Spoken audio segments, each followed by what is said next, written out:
Controlling moisture is very important for any infield, and it plays a key role in reducing wear on high traffic areas. It's essentially the glue that holds soil together.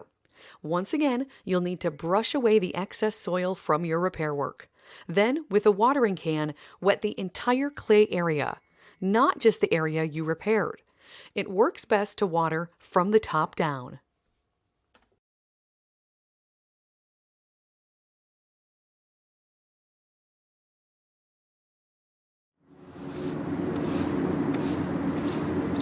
Come in and sweep off all the spoils from our repair work. Take that material and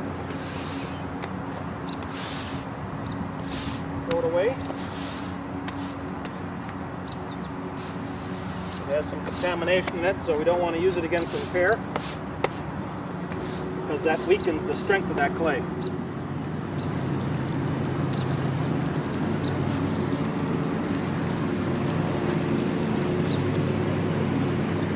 So what I'm doing here now is watering the entire clay area that was swept off. We have to put back the moisture that evaporated away during the course of the day yesterday when this mound was sitting open for games. All right? As the mound sits open, evaporation occurs. I don't care if it's cloudy or sunny. Mother Nature is taking moisture away. We have to go back in and replace that moisture that's lost from the day before. So we're going to rehydrate this entire clay area, right? And a watering can or a hose works really great for this. And you can go ahead and get your patches wet as well. It's also good to work from the top down, because as you work on this, water's going to run down. So instead of working from the bottom up, where you could get excess water that keeps flowing down, you're actually going to work from the top down.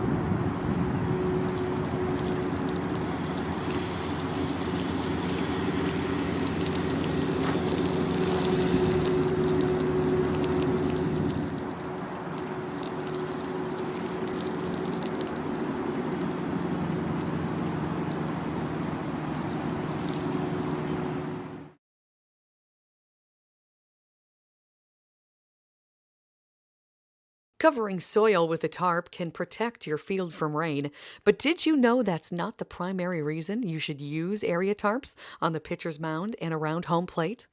The main purpose for area tarps is to control and manage moisture.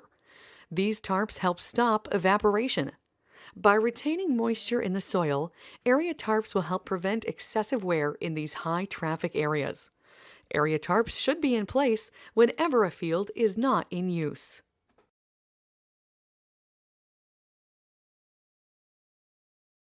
Once your clay has soaked in the moisture for 20 to 30 minutes, you can begin to push the loose material that you swept away at the beginning of the process back over the clay area. Use a grooming rake to remove any large chunks and pull those to the side. With a sifter shovel, scoop up the waste and discard it. Come back in over the area with a grooming rake, and then you can use a cocoa mop to finish off the mound.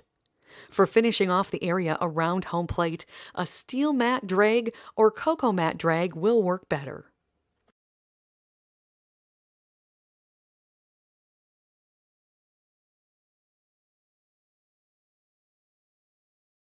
Okay, we've let this area that we moistened up to rehydrate sit for about 20-30 minutes, and it's taken in all the water. We don't want it to get too much drier. So now what we'll do is we'll push all that top dressing back that we pushed off initially, and recover it back up and do a finished grooming of the mound, and we'll take it from there.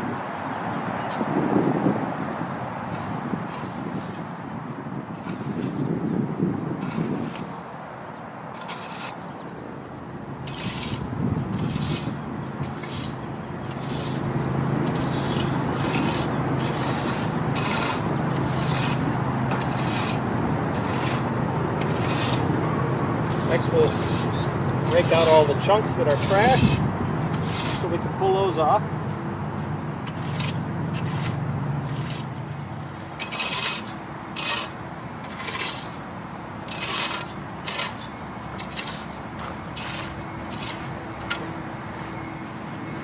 Using this sifter shovel, we'll actually scoop up the waste and sift out the good top dressing. We don't want to get rid of that. We just want to take out the bad chunks of clay that were left behind, and we'll throw those away. Finally, we'll finish off the mound using this cocoa mop, which is just a cocoa mat material put on a handle so we can more easily maneuver it.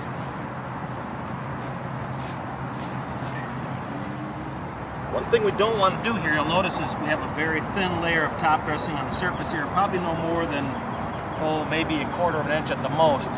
We don't want a thick layer of top dressing on this front landing area, because if the surface becomes hard underneath, this top dressing on the surface, if there's a lot of it, becomes very slippery for the pitcher on their landing foot. So we want to make sure we keep this fairly light in the way of top dressing on the surface when we're all done grooming it.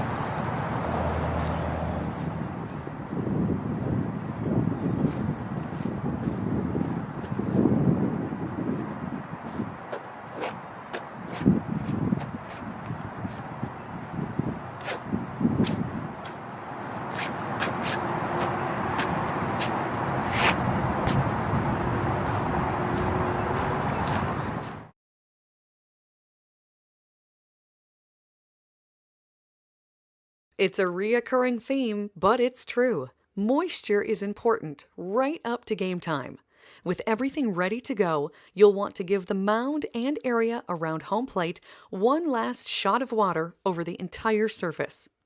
Add water to the outer areas first, then add a lighter spritz to the clay areas you've been working on, since they have already had water added previously.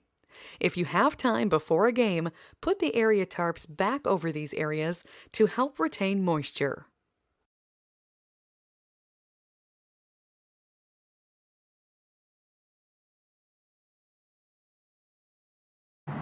We finish off now with the mound by giving it some moisture in the areas that we didn't hit before, and probably a very light dusting of water on the clay areas, just to re-moisten those up to take care of what little bit's evaporated in the recent time period. So we'll wet the sides and back that we didn't wet earlier, get those nice and moist now that we're finished grooming, and then give a light spritz to the front clay area. Game time? Well, it's about an hour and a half away.